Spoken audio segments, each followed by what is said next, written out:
How many of you are struggling right now with what questions to ask a motivated seller and how the script should sound without sounding too scripted? Well, in this video, what I am going to go over here in just the next couple minutes is a live call where I dissect what I am saying and how you can implement the same exact tactics in your real estate investment business and have amazing success in this journey. So without further ado, let's jump into the call right now and break it down together.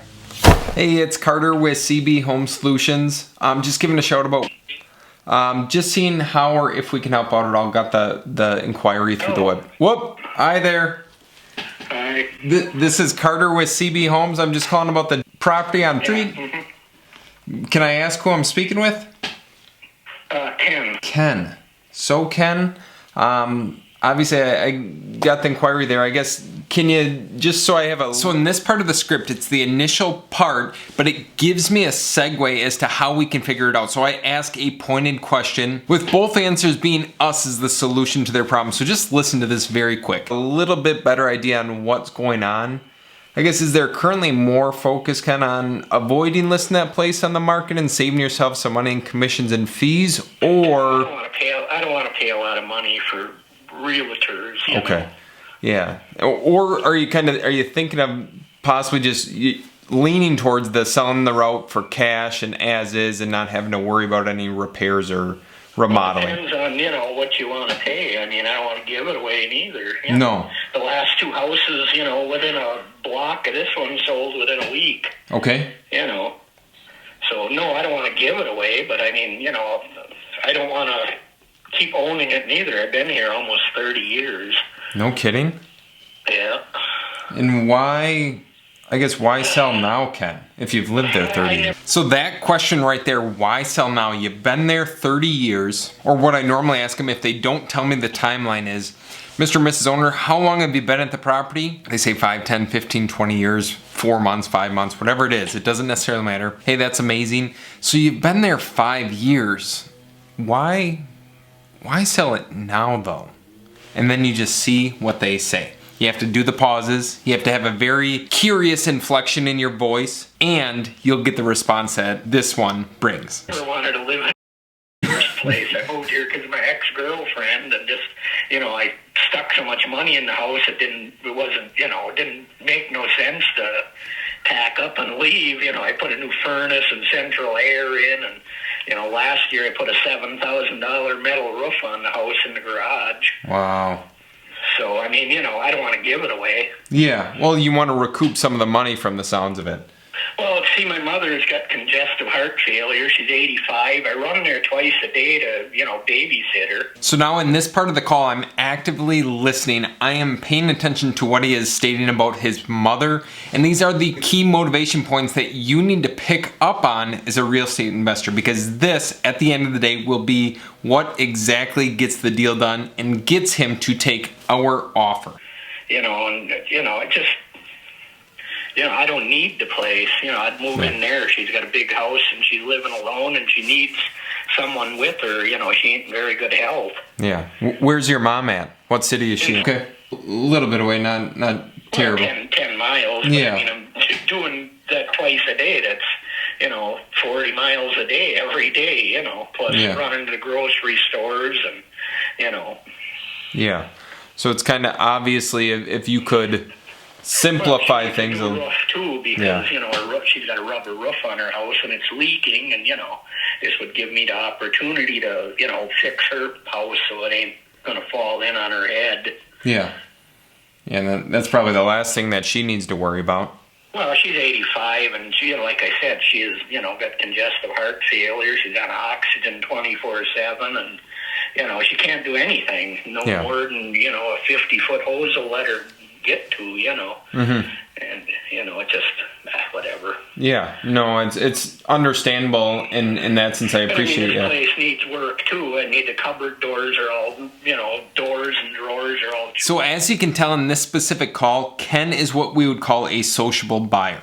He's telling me a ton of information without me really having to pry a lot out of him, which makes the conversation flow a little bit easier and allows me to dig into the pain points that I need to dig into. Obviously for him, it's extremely, extremely important to help out his mother. And at the end of the day, that is what he wants to do. There is something in the back of his mind that maybe he doesn't have siblings, which I probably should have asked. Maybe his dad had passed away or they got divorced a long time ago. So he could be the only solution to helping out his mother. And that is why he cares so much to get in with her and get rid of this place, because that's what's holding him back at the end of the day. Chewed on, 'cause I had dogs in the house years ago, and, I was gone 12 hours a day, and they gnawed on all the cupboard doors, but they're basically plywood. They could be replaced easy enough. Okay. It's an old house. It's from 1952 or 53. It's got central air and a metal roof. I had the Amish put on a couple of years, last year, the year before. I don't remember. I got the receipt yet. Okay. And it's got 4 feet of insulation in the attic, and, but it needs windows. The front window, it's got a bow window in the front, and it's got, the condensation in it. The seal is bad. And a couple of them are, the cranks are shot, and, Yeah. And it needs painting. I smoked years ago, and the living room is all, nicotine. And, So as you can see in the video, I pointed out that he keeps rambling on and on about the work that his place needs. He's also realistic with the place isn't in perfect condition, so someone's going to need to do this. And he, at the end of the day, does not want to. He doesn't want to stick the money into it. He doesn't want to stick the time into it. And honestly, he just wants an easy solution to the problem that he's currently going through, and so he can get in and help his mother out sooner rather than later, which is ultimately what we can provide owners at the end of the day. It needs some work. It needs, but I'd be willing to negotiate, with someone so they got the money to stick in it too, Yeah. No, it sounds like you're a pretty fair guy at the end of the day, and obviously I just, I ain't looking for $1 million. I'm just looking to, get out from under it. Yeah. Help my mom, save myself some gas money from, driving 2 times a day. Yeah, well, exactly. Yeah, that's kind of... I don't like living in town anyway. I was born out in the country. I never did like living here, but, Is mom out in the country right now, or So what I'm doing by asking the question of where his mom is located, specifically what I'm trying to have him imagine is picturing himself in that location, seeing himself there. And you can tell by the way he describes it to me that he has already done it. He already committed in his mind that one way or another he's going to get there. And I end up labeling him with that same statement a little bit later on in the call, but pay attention. Yeah, exactly. Okay. On the river, on the that's nice. The O'Connell River.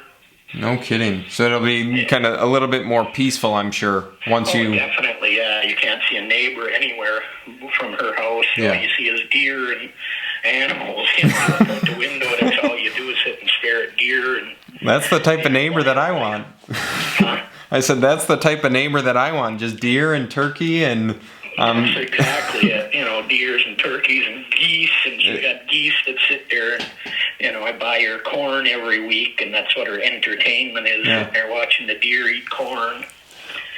And turkeys and all that stuff. Exactly. It's all wildlife. And so, Ken, I guess from the standpoint of, obviously, it sounds like you want to get out of jail there. You've had the house for 30 some odd years. Well, I don't know what. Roughly speaking.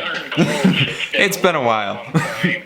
But it's like in order to do it, are you thinking sometime selling it this summer? Is it sometime way out in the fall, winter time? Or? The sooner the better. I'm already in the process of moving stuff. Okay. So it's one way or another, you're going to move in and help mom out. From the sounds of it. Yeah, okay. Exactly. Okay, so what I did there is he answered the exact question that I was wondering. One way or another, he is going to sell, which means that in the future, when I meet with him, that if he brings up the objection of, well, let me think on it, or let me think things over, let me just wait and see, he already told me right here that one way or another he is moving. So the quicker that we can help him out of this situation, the better. And I can use that as a leverage point, not necessarily to convince him to do something that he shouldn't, but to give him that little extra push at the end of the day that most owners do need in order to come to the right decision in the process, which is selling their property to us. Yeah, I mean, I don't want to be sitting on the things, 6 months from now. That's, basically what I'm getting at. Okay. And that's fair. That's what I wanted to just kind of see what was going on there. Because sometimes I talk to people and they're like, no, Carter, it's a 6 to 12 month thing. We're just gathering information. If you told me, if you wanted it next month, I would be out of here, Okay, perfect. Yeah, that's definitely fair in that sense. And I guess, Ken, in order for you to even consider going down the route with something like us and honestly just relieving the stress involved with the process. And so what I'm doing here is bringing up asking for a price. This is typically how we do it. We describe back to them of, in order for you to achieve what you want to do, in order for you to relieve the stress of the sale, the hassle of everything involved with it, the remodel, and getting into mom's house, what would the price look like? Let's finish up me asking this exact question. Doing it quicker rather than later. Where do you think you would need to be at numbers-wise to even make sense of it? I really don't know. I don't sell houses for a living. Okay. I don't know what the going rate is. I haven't looked at house, prices. You really don't have a clue. Okay. They got it appraised at such an ungodly amount of money. It's ridiculous. Yeah. I bitched about it, but they don't do nothing about it except raise it again the next year. Oh my! Do you know what that is off the top of your head? So when he says they have it appraised at such amount, normally most owners mean this, that the tax assessed value is really, really high. Typically, they haven't had a bank appraiser come in there recently, and tax assessments can be way off. So when he says it's been tax assessed really, really high, he's paying taxes on that amount, so his tax bill goes up. And obviously he thinks it's worth less than that, which is always good news to us because we know tax assessments generally run a little bit on the lower side. I'm not sitting in front of my computer, but 80-some thousand. Okay. I got all the crap here, they just appraised it last summer and, came up with some nut price, and I bitched about it, for all the good that does. Yeah, here they got estimate $94,000, which is bullshit. So they're collecting taxes from you on the $94,000. That's pretty much it. A year practically for taxes. Okay.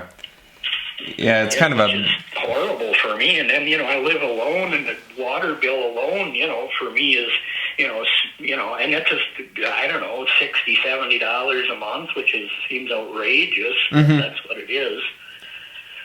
Yeah, no, that's kind of understandable. So you're obviously it would simplify things a little bit if you didn't have to worry about that. And Ken, if we were able to provide you an offer on the place, is it do you need to pay off any past due balances or anything? Nothing. Okay. And what I am doing here is I am fact checking him because he did not provide me an offer, as you guys obviously realized. He just said, well, I don't know what it is. I'm not a professional real estate person. But what I instead should have asked is, if we're able to provide you an offer on the place, what sort of things would we need to pay off? Do you owe any past due taxes, utilities, liens, construction costs, mortgage, anything like that? Instead of asking him, what would you need to pay off? It would be, what would we need to pay off for you? Okay. I owe nothing to anybody. Okay. So you would be pretty much just using it to... A couple of years ago. Awesome. Well, congratulations on that. That's awesome. Yeah, well, what you gonna do? Live here long enough, if you don't die, you eventually pay it off. Well, yeah, you would think that, but I've met plenty of owners that they've been in the house 30, 40 years, and... Well, yeah, but I mean, it's like exactly. Anything. You need this, and, Yep. I needed a roof. I just was lucky enough I sold some property out by my ma's. There was, 60-some acres out there, and I sold all that property, and I had the money to put a new roof on. Otherwise, what would I have done? Yeah. Where you got $7,000. So I actually missed this. Now that I'm listening back to the call, I missed that in the initial conversation of he didn't have the money to put on his brand new metal roof. He had sold some property to do that, which ultimately means he probably doesn't have the money to fix this one up. So his equity is trapped in the property. So whatever number we give him, obviously he needs to repair the roof on his mother's house, but the rest of it he is going to live on until his mother possibly passes and he gets an inheritance or something like that. So I missed that. But again, it's about active listening and recording yourself actually doing these calls. The guy could have took a home equity loan or something, but you know. Well, let's do this, Ken, because normally how our process works is, and right here I'm going in to set the appointment on this property because I know he doesn't know anything. It's in rough shape. He has no money, which I didn't necessarily know that, but I know he is motivated. So with those factors, he wants to get it done quickly. I am going to go in and schedule the appointment sooner rather than later. What I would do is come out and take a peek at the place, and then I can provide you with an idea on where we might be at numbers wise. I guess, are you more of a morning person, afternoon person? What's to tell you the truth, I'm running all the time. Fucking always running. I go to my mom's twice a day. For sure. There at 9 o'clock in the morning, I take off, and I'm there until 11 o'clock or noon, and then I go back at 3 o'clock, and I'm there until basically I just got home now. So yeah. So if I was going to say, would 1 p.m. tomorrow, I don't know if you'll be home then, maybe Monday at 1 p.m. or possibly even 2? A little early for me, can you make it a few days from now? I mean, Yeah, when are you? So this is very common, especially when you're dealing with a motivated owner, that they're slightly embarrassed about the property. It's not cleaned up, but they think giving themselves a little bit more time will ultimately help them clean it up, prep it, in order for you to come over. Now, you have to be very, very careful with this because first off, if they're meeting with other investors, they might be trying to push it back so they can get them to come in. Or number two, they might end up changing their mind at the end of the day. I've had numerous appointments that I call them on a Wednesday of this week, and they schedule something for the next Tuesday or next Wednesday, and they cancel the appointment 90% of the time. So it's always best to get an appointment scheduled right away versus pushing it off and doing it later. You thinking, what's easiest for you? Like Wednesday or Thursday? My fucking house ain't cleaned up or No, picked up or nothing. That's fine. I just hate to drag you over here and it's a pigsty, No, I hear what you're saying. So you're kind of leaning more towards the end of the week. Yeah, let's try back then, like I said. Then I can work with you, I can make sure I'm around. Yeah. Okay, so what he's trying to do, what I sensed when I was talking to him is he was going to say, well, why don't you call back towards the end of the week and we'll set something up then. But listen to what I state right here in order to get the appointment actually confirmed. Are you, because my schedule fills up fairly quick. Would you think like a Thursday at 1 or 2 p.m. would work? Thursday at what, 1? Yeah, 1 or 2 p.m. 1 would be good. Okay. Because what I'll do is I'm just going to put that in my calendar for right now. And then I'm going to, of course, I'll give you a call on Wednesday just to make sure that it still works. That sounds good. Okay. I said, I don't know. Yeah. It's, it needs work. I mean, what can I say? It needs, stuff. It needs a few windows, the soffit in the back of the house on the north side, soffit and fascia is getting rotten, and, it's an old house. So right here, he's giving me more ammunition for when I come. He's describing the condition of it. And did you notice at the beginning of the call, he's like, well, I'm not going to give the property away, but he keeps telling me all the repairs that it needs that ultimately he does not want to do. So it's leverage. It's all leverage when it comes down to it. You build up your side, he builds up his side, and ultimately whoever has more ammunition at the end of the day will get the deal done, and you can convince the seller to do business with you. Yeah. Well, and that's what we do. I was just going to, basically, put it on either, Facebook or on, Twitter, or not Twitter, but what's it, the Craigslist. Yeah. I was going to stick it on there and see what happens, because I've sold everything you could think of on the internet in the last 20 years. I've sold cars, and I've sold everything on the internet. For sure. No, and that's what if nothing else, I'd put it on the internet and see what, offers I get, Yeah. And, I had a friend wanted me to, he's got family that's, are realtors, but, do I want to donate, $3,000-$4,000 to them, for basically, Yeah. If you don't have to, I don't want to. No, I understand you there. And is it something that, like, say I come out Thursday And so in this part of the call, what I am doing is when I come out, I'm setting the precedence that if I'm able to provide them with an idea and a number, are we able to move forward? If we're able to come to an agreement, can we put everything in paper and move forward with purchasing your property? Like I said, I'll check back Wednesday. If I come out Thursday and provide you with something that's halfway decent as far as price, and we work something out, would you be looking at moving forward with something sooner than later, Ken? Sure. Okay. Sure. Like I said, the sooner the better, because my mind ain't getting no healthier. Yeah. And I tell you the truth, I got health problems myself. Ain't been doing too good, so. Yeah. So the sooner you don't have to worry about it, possibly the more it makes sense. To worry about without worrying about houses, but the moving part is, it's just so much stuff.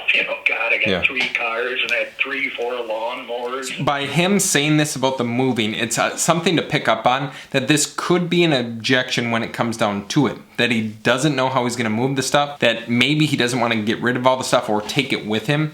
So what we can do to solve this is say, Ken, please don't worry about it. We will hire the company to move you and get this deal done and locked up and taken care of, so he cannot state that as an objection when it comes time to closing him on working with us. Yeah. Snow blowers, and it's just moving all this junk is, kind of a lot, but what are you going to do? Yeah. Well, and we could definitely give you some time and even possibly help you out in that regard if that would be anything of interest. Kick her in the butt as long as I feel all right. Yeah. No.